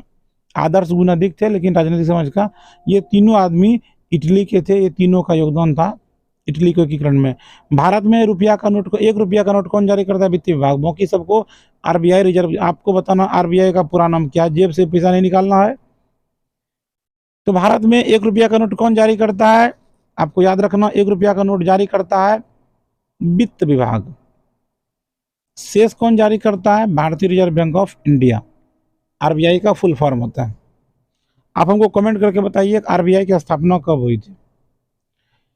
अगले क्वेश्चन पे आते हैं, प्राथमिक क्षेत्र में कौन सी क्रिया शामिल है? मैंने आपको कुछ देर पहले चर्चा किया था, कृषि क्षेत्र भी है, खनन भी है, पशुपालन है। इसका उत्तर क्या होगा? सही उत्तर इसका डी नंबर होगा। निम्न में से कौन शाक मुद्रा का आहरण है? निम्नलिखित में से कौन शाक मुद्रा का आहरण है? शाक मुद्रा के रूप में किसका यूज करते हैं? करेंसी नोट का, सिक्के का, बैंक ड्राफ्ट का। तो हम शाक मुद्रा में बी नंबर में टिक लगा देते हैं, बी नंबर होना चाहिए। नेक्स्ट क्वेश्चन है, विश्व व्यापार संगठन की स्थापना कब हुई थी? विश्व व्यापार संगठन की स्थापना उत्तर होगा 1990, 92, 1996। से उत्तर होगा 1995 में। स्विट्जरलैंड की राजधानी जेनेवा है, वहीं पर इसकी स्थापना हुई थी। ऑफिस वहीं पे है, जेनेवा, जेनेवा, जेनेवा, जेनेवा। स्थापना कहाँ हुई थी? जेनेवा में हुई थी। नेक्स्ट क्वेश्चन है, 2011 के जनगणना के अनुसार भारत की आबादी, जनसंख्या पूछ रहा है कितनी थी? सही उत्तर होगा 121 करोड़ भारत की आबादी थी। अभी हाल ही में जनगणना बिहार में हो रहा है। जनगणना प्रत्येक 10 साल पे होता है, लेकिन अंतिम जनगणना 2011 में हुई है और भारत की आबादी 121 करोड़। कृषि उत्पादक की गुणवत्ता को सुनिश्चित करने के लिए कौन सा चिन्ह का प्रयोग करते हैं? कृषि उत्पादक को हम लोग में लगाते हैं, खेत में, इसमें लगाते हैं एग मार्क, आभूषण में लगाते हैं हॉल मार्क, और सोना, ये टीना, लोहा सब में हम लोग ISI का चिन्ह का प्रयोग करते हैं, ISI। ये तीनों ध्यान में रखना। हॉल मार्क किस पे लगाते हैं? आभूषण पे लगाते हैं हॉल मार्क, कृषि वाले पे एग मार्क, और टीनों पे ISI का प्रयोग करते हैं। केंद्रीय सांख्यिकी संगठन, केंद्रीय सांख्यिकी संगठन, इसको हम लोग शॉर्टकट में CSO कहते हैं। CSO, central statistics organisation. इसकी स्थापना 1951 ईस्वी में हुई थी। नेक्स्ट क्वेश्चन पे आते हैं, रॉबर्ट ओवेन। रॉबर्ट ओवेन कहाँ का निवासी था? तो फ्रांस का निवासी था। नेक्स्ट क्वेश्चन है, बोल्शेविक क्रांति का नेतृत्व किसने किया था? तो इसका उत्तर होगा लेनिन ने किया था। लेनिन ने नई आर्थिक नीति कब लागू किया था? 1921 में लागू किया था। कब लागू किया था? 1921 में लागू किया था। 1921 में लागू किया था। ये कब मरा था, इनकी मृत्यु कब हुई थी, 1924 में हुई थी। नेक्स्ट क्वेश्चन, अभी हम आपको पहले बता चुके हैं कंबोडिया की राजधानी कहाँ है। कंबोडिया की राजधानी कहाँ है, आप हमको कमेंट करके बताइए। चलिए हम ही बता देते हैं। वियतनाम की राजधानी हनोई है। कंबोडिया की राजधानी नोम पेन है। बैंकॉक चीन की राजधानी है। आप हमको पता करके बताइए बिना गूगल की सहायता से ओटावा कहाँ की राजधानी है। वीडियो को रोक लीजिए और इसका जवाब दीजिए। जो हमारे चैनल पर नए हैं, चैनल को सब्सक्राइब कीजिए, लाइक कीजिए, कमेंट कीजिए। वीडियो को रोक के हमको जवाब दीजिए, ओटावा कहाँ की राजधानी है। इसका सही उत्तर होगा कनाडा की राजधानी है। किस कानून के विरोध में जलियांवाला बाग में सभा का आयोजन हुआ था, तो सही उत्तर होगा रोलेट एक्ट के विरोध में। सिडनी रोलेट ने एक कानून बनाया था जिसको काला पानी का कानून कहते थे। ये इसी के विरोध में जलियांवाला बाग हुआ था। 13 अप्रैल 1919 ईस्वी को पंजाब के अमृतसर में जलियांवाला बाग हत्याकांड हुआ था। करीब हजारों लोग जनरल डायल ने गोली चलवा के मार दिया था। नेक्स्ट क्वेश्चन पे हम लोग चलते हैं कि किसके अनुरोध पे गांधी जी चंपारण आए थे। राजकुमार शुक्ल है, हाँ है। राजकुमार शुक्ल के कहने पे गांधी जी कहाँ आए थे, चंपारण आए थे। राजकुमार शुक्ल के कहने पर आए थे गांधी जी, कहाँ आए थे, चंपारण आए थे। डॉक्टर राजेंद्र प्रसाद तो भारत के पहले राष्ट्रपिता थे, सॉरी राष्ट्रपिता नहीं, राष्ट्रपति थे। वो बिहार के थे, बोलने में मिस हो गया। सही उत्तर होगा राजकुमार शुक्ल 61 का। नेक्स्ट क्वेश्चन है, वल्लभ भाई पटेल को सरदार की उपाधि किस आंदोलन के दौरान दिया गया था। इसकी उपाधि सरदार की उपाधि किस आंदोलन के दौरान दिया गया था। इसका उत्तर होगा बारदोली आंदोलन। ये नंबर इसका सही आंसर होगा बारदोली आंदोलन के दौरान महिला लोगों ने इसे सरदार की उपाधि दिया था। मपला विद्रोह कब हुआ था, आपको बताना है। रंपा विद्रोह कब हुआ था, हम एक बता देते हैं। रंपा विद्रोह हुआ था 1916 ईस्वी में। यह आदिवासी जनजाति विद्रोह था। नेक्स्ट क्वेश्चन आपके लिए है, फ्लाइंग शटल का आविष्कार किसने किया था। फ्लाइंग शटल जेम्स वाट है। हम्फ्री डेवी ने सेफ्टी लैंप का आविष्कार किया था। शक्ति का मात्रक वाट होता है। नेक्स्ट क्वेश्चन, इनमें से कोई नहीं होना चाहिए। तो भारत में पहले जूट मिल कहाँ स्थापित हुई थी। जूट मिल, भारत में पहले जो जूट मिल खुला था वो कलकत्ता में खुला था। भारत में जूट मिल कहाँ खुला था, पहला जूट मिल कहाँ खुला था, कलकत्ता में खुला था। नेक्स्ट क्वेश्चन बहुत इजी क्वेश्चन है, सुखाड़ का क्या कारण है। सुखाड़ का क्या कारण है, जल का अभाव। नेक्स्ट क्वेश्चन, संचार का सबसे लोकप्रिय साधन क्या। आप प्रतिदिन अपने दोस्तों से बात करने के लिए या फिर फ्रेंडों से बात करने के लिए किसका इस्तेमाल करते हैं, किसका इस्तेमाल करते हैं। आप ऑप्शन के हिसाब से मिलाना होगा। तो ऑप्शन में है सार्वजनिक telephone, walkie talkie, Doordarshan, radio. तो इस ऑप्शन के हिसाब से सार्वजनिक टेलीफोन सही उत्तर होगा। यदि मोबाइल रहता तो मोबाइल में टिक मारते हैं। बाढ़ होने का प्रमुख कारण क्या है। बाढ़ होने का प्रमुख कारण है जल अधिकता, वर्षा की अधिकता, नदी जल पे मलबों का निक्षेपण होना, ये भी सही है। यानी इसका 67 का डी नंबर इनमें से सभी। भूकंप संभावित क्षेत्र में भवनों की आकृति कैसा होना चाहिए। जहाँ भूकंप होता है ना वहाँ घर कैसा होना चाहिए, आयताकार होना चाहिए। भारत में लोहा का सबसे बड़ा उत्पादक राज्य कौन है। लोहा सबसे बेसी कहाँ उपजता है, कर्नाटक में, और कोयला उपजता है झारखंड में। नेक्स्ट क्वेश्चन, सीमेंट उद्योग का कच्चा माल क्या है, चूना पत्थर। बच्चा बच्चा जानता है सीमेंट उद्योग का कच्चा माल क्या है, चूना पत्थर। आप कमेंट कीजिए चूना पत्थर का रासायनिक सूत्र क्या होता है। मोबाइल का गूगल का हेल्प नहीं लेना है। भारत में कितने सार्वजनिक क्षेत्र के तेल परिष्करण केंद्र कार्य कर रहे हैं, सार्वजनिक क्षेत्र के। तो कुछ बात को पहले जान लेते हैं। जो सार्वजनिक क्षेत्र है उसी को सरकारी क्षेत्र कहते हैं। तेल शोधक केंद्र है हमारे भारत में कुल मिला के 23 तेल शोधक कार्यक्रम कर, जिसमें से 18 जो है सार्वजनिक है, 3 जो है निजी है, और 2 जो है आधा सरकारी आधा प्राइवेट है। कुल इसमें से सही उत्तर होगा इसका सार्वजनिक पूछ रहा 18 नंबर होगा।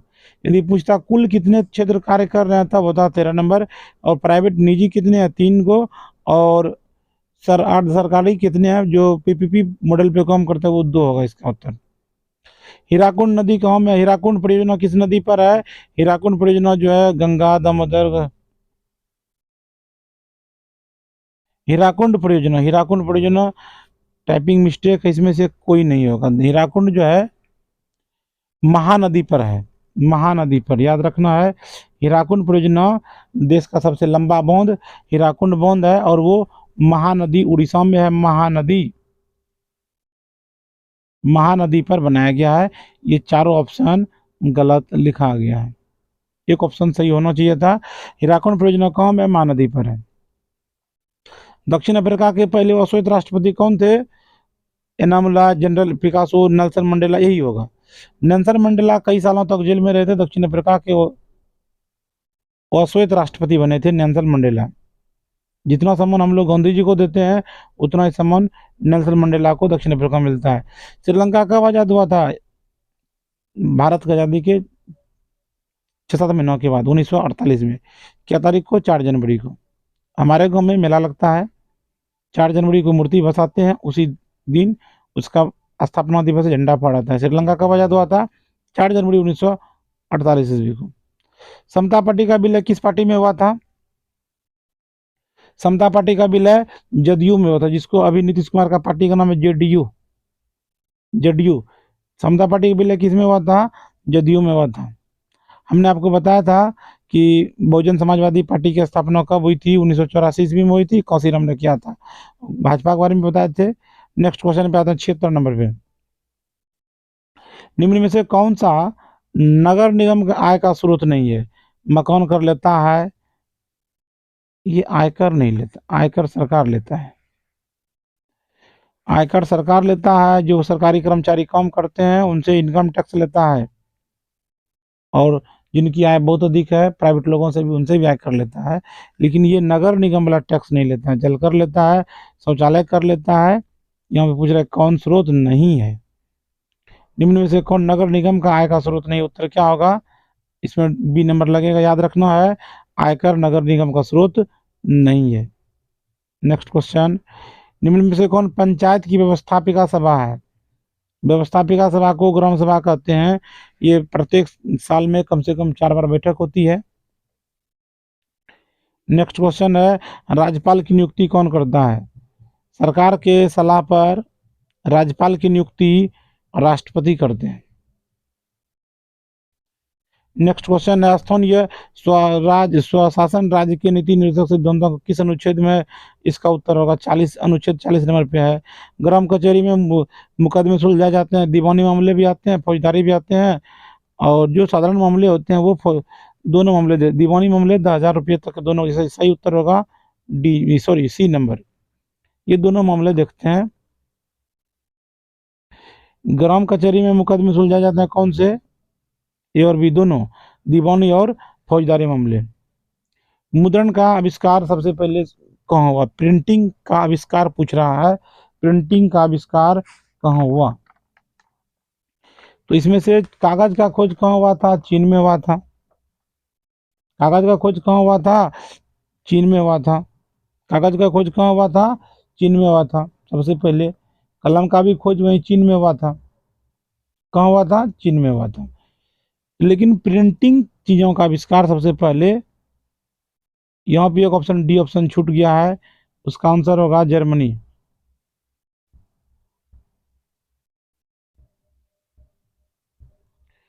जर्मनी में 1390 ईस्वी में हुआ था, याद रखना है।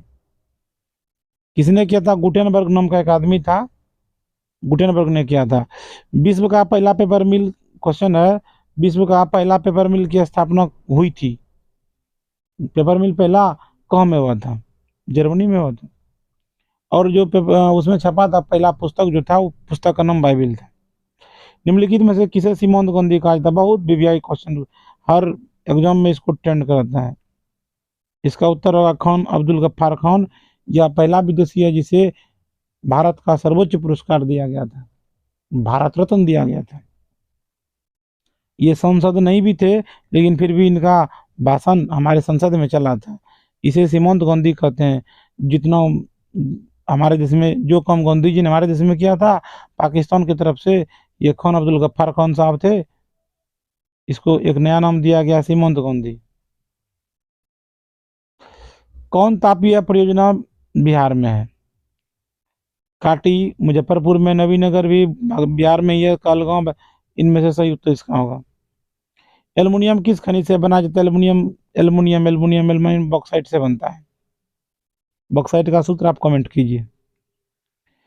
निम्न में से कौन गैर आर्थिक संरचनाओं का अंग है? गैर आर्थिक पूछ रहा है, ऊर्जा, शिक्षा, यातायात, संचार।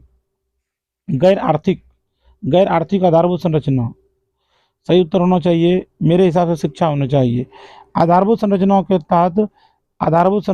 तहत आपका जो आता है, ऊर्जा भी आता है, यातायात भी आता है, संचार भी आता है। ये सब किसी भी देश के विकास के पैमाने हैं। ऑल इंडिया रेडियो पे बात करते हैं। क्वेश्चन नंबर 87 में है, ऑल इंडिया रेडियो का नाम बदल के आकाशवाणी किया गया कब? यही पूछ रहा है। ऑल इंडिया रेडियो की स्थापना कब किया गया? तो रेडियो तो शुरू हुआ था हमारे देश में 1927 ईस्वी में। रेडियो की शुरुआत कब हुई थी? 1927 ईस्वी में शुरू हुआ था। इस रेडियो को सरकारीकरण कब किया गया? 1930 ईस्वी में। सरकारीकरण किया गया 1930 ईस्वी में।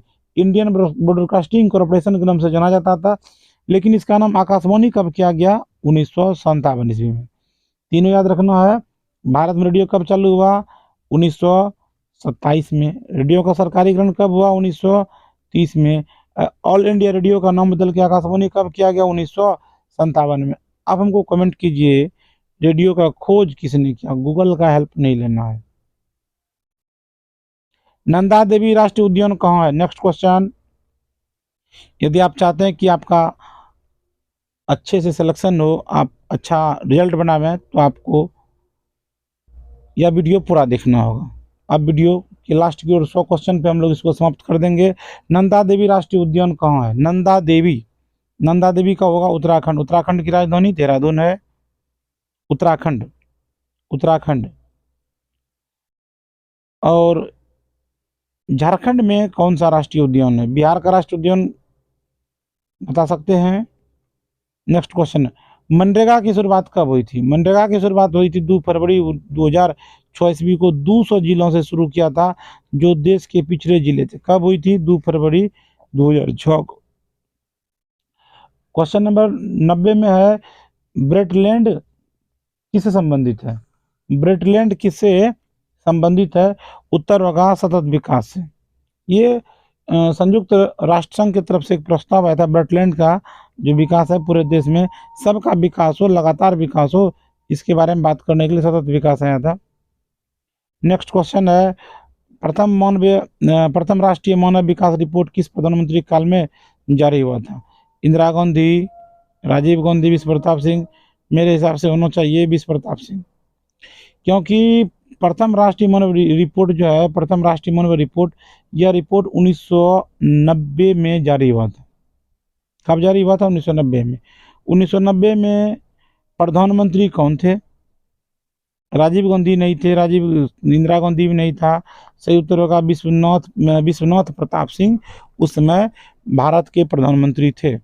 1990 में यह महबूब उल हक एक पाकिस्तान के विद्वान थे, और अमर सेन भी अनुशंसा किया था, उनका भी योगदान था। HDR के रूप से इसको ह्यूमन डेवलपमेंट रिपोर्ट HDR कहते हैं। तो प्रथम राष्ट्रीय मानव विकास रिपोर्ट किसके काल में हुई थी? विश्वनाथ प्रताप सिंह मेरे हिसाब से होना चाहिए, और 1990 में वो प्रधानमंत्री थे, 1990 के काल में। नीति आयोग जब बोले हैं तो योजना आयोग की जगह पे नीति आयोग आया है। नीति आयोग का पूर्ण का नाम क्या था? योजना आयोग। 15 मार्च 1950 ईस्वी को स्थापना हुई थी। नीति आयोग की स्थापना कब हुई थी? जनवरी 2015 ईस्वी में नीति आयोग आया था। किसके जगह पे आया था? योजना आयोग के जगह पे। भारत में सर्वप्रथम राष्ट्रीय आय का अनुमान किसने लगाया था?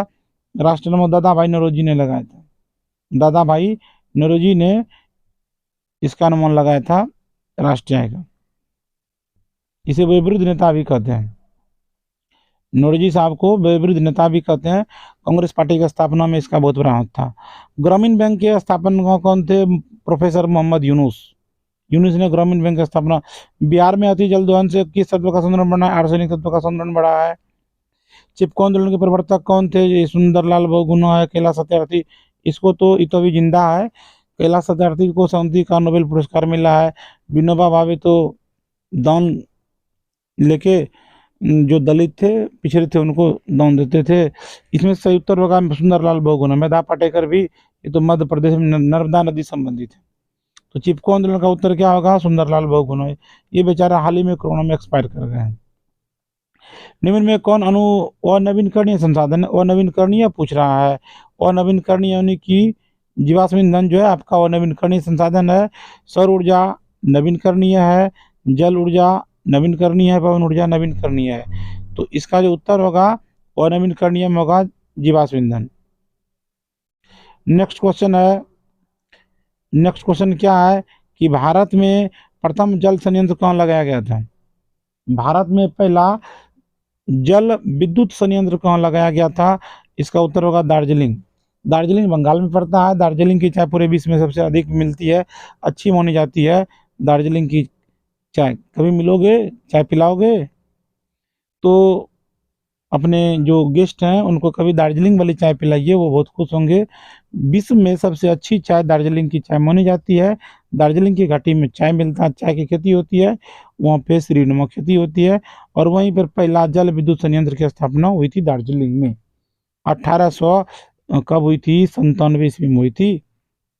नेक्स्ट क्वेश्चन, भारत में सबसे अधिक जनसंख्या घनत्व, सॉरी भारत नहीं, ये बिहार है। बिहार का सर्वाधिक जनसंख्या घनत्व वाला जिला कौन है? सबसे बेसी लोग कौन, ज्यादा घनत्व वाला जिला क्या होगा? पटना होगा यहाँ पे। भारत में मुख्य रूप से किस प्रकार का कोयला पाया जाता है? बिटुमिनस कोयला पाया जाता है। कोयला के कितने प्रकार होते हैं? आप कमेंट कीजिए। भारत में सबसे अधिक वर्षा किस स्थानों पर होती है? मौनीसराम में होती है, चेरापूंजी में होती है, मेघालय में होती है। ओ, मौनीसराम भी है, चेरापूंजी है, गुवाहाटी है। तो इसका सही उत्तर होगा मौनीसराम। बिहार का प्राचीनतम नदी घाटी परियोजना कौन सी है? बिहार का सबसे प्राचीनतम नदी घाटी परियोजना कौन सी है? इसका उत्तर होगा सोन परियोजना, सबसे पुरानी परियोजना है। सहकारिता कानून कब पारित हुआ था? 1904 ईस्वी में पारित हुआ था। सहकारिता कानून कब पारित हुआ था? 1904 ईस्वी में सहकारिता का। ऑल इंडिया रेडियो का नाम बदल के कब आकाशवाणी किया गया था? वितरण चर्चा के थे 1957 में किया था। हमने ये भी चर्चा कर चुके हैं कि प्रथम राष्ट्रीय मौन का रिपोर्ट किसके काल में जारी हुआ था? तो यहाँ पे वो ऑप्शन तो नहीं है, इंदिरा गांधी, राजीव गांधी। तो राजीव गांधी लगा सकते हैं, उस समय में उसके आसपास राजीव गांधी का भी कार्यकाल था। भारत में सबसे पहले राष्ट्रीय आय का अनुमान किसने लगाया था? अनुमान लगाने वाले कौन? दादाभाई नौरोजी थे। इसको विपरीत नेता भी कहते हैं, बुरे नेता भी कहते हैं। ग्रामीण बैंक के बारे में चर्चा कर चुके हैं, किसने स्थापना किया था? प्रोफेसर मोहम्मद यूनुस ने किया था। भारत में, सॉरी, बिहार में अति जल दोहन से किस तत्व का संद्रण बढ़ा है? तो इसका होगा आर्सेनिक। आर्सेनिक है, आर्सेनिक का संद्रण बढ़ गया है। नेक्स्ट क्वेश्चन है, भारत में सबसे अधिक वर्षा कहाँ में होती है? इसका पुनरावृत्ति है, इसे उत्तर होगा मौनीसराम में। भारत की वित्तीय राजधानी किसे कहा जाता है? बहुत वीवीआई क्वेश्चन, मुंबई को कहते हैं। वित्तीय वर्ष कब से होती है? 1 अप्रैल से 31 मार्च तक होती है। वित्तीय राजधानी कहाँ है? मुंबई है। और वित्तीय वर्ष कब होती है? 1 अप्रैल से 31 मार्च होती है। भारत के सकल घरेलू उत्पाद में किस क्षेत्र का योगदान सबसे अधिक है? हम अभी भी चर्चा कर चुके हैं, सबसे अधिक किसका है? सेवा क्षेत्र का है। स्वर्णाभूषण को, शुद्धता को सुनिश्चित करने के लिए किसका चिन्ह लगाते हैं स्वर्णाभूषण पे? अब की बार इनमें से आईएससी नहीं लगाते हैं, कृषि वाला नहीं लगाते हैं, इसका होगा हॉलमार्क। बिहार का शोक किसे कहते हैं? बिहार का शोक कहते हैं कोसी नदी को। क्यों कहते हैं? क्योंकि बिहार में जीव जंतु के अलावा खेत खलिहान, बाग बगीचे, गांव सबको तबाही मचाता है कोसी नदी। इसको टेरी नदी भी कहते हैं। ये सबसे अधिक धारा भी मूर्ति है। आप एक क्वेश्चन का जवाब दीजिए, बिहार में कोसी नदी ने सबसे भयानक बाढ़ कब लाया था? हम इशारा कर देते हैं, उस साल हम मिट्टी की परीक्षा दिए थे। तो बिहार का शोक किसे कहते हैं? कोसी नदी को कहते हैं। तो बिहार में कोसी नदी ने कब भयानक बाढ़ लाया था? इसका उत्तर कमेंट में कीजिए। क्वेश्चन है, निम्नलिखित में से कौन सबसे अधिक कोयला पाया जाता है? कोयला के बारे में, कोयला उत्पादक राज्य होता है आपका झारखंड। झारखंड में झरिया है, धनबाद है। ये आप शाहरुख खान का एक फिल्म देखे होंगे कोयला, वहाँ वहीं पे धनबाद में उसका शूटिंग हुआ था और बहुत हिट भी हुआ था। नेक्स्ट क्वेश्चन है, हम लोग अब लास्ट की ओर चल रहे हैं। भारत में जूट मिल कहाँ स्थापित हुई? जूट मिल, पहला जूट मिल कहाँ? कलकत्ता में हुआ था। कन्नौज में इत्र की जो होती है, मुंबई में बंदरगाह है, फिल्म सिटी है, इसको भारत का बॉलीवुड के नाम से जानते हैं। इस प्रकार से पूरा वीडियो देखने के लिए आपका धन्यवाद। आप सब बहुत जागरूक विद्यार्थी हैं, बहुत तेज विद्यार्थी हैं, होशियार विद्यार्थी हैं। आपका रिजल्ट बहुत सुंदर होगा, हमारी शुभकामना आपके साथ है। हम अगला वीडियो, इससे आगे अगले वीडियो में आपसे चर्चा करेंगे। और पूरा वीडियो देखने के लिए आपको बहुत बहुत बधाई, धन्यवाद, अभिनंदन। जो हमारे चैनल पे नए हैं वो चैनल को सब्सक्राइब कर लीजिए, वीडियो को अपने दोस्तों के साथ शेयर कीजिए ताकि उन्हें भी कुछ लाभ मिल सके। जय हिंद, जय भारत।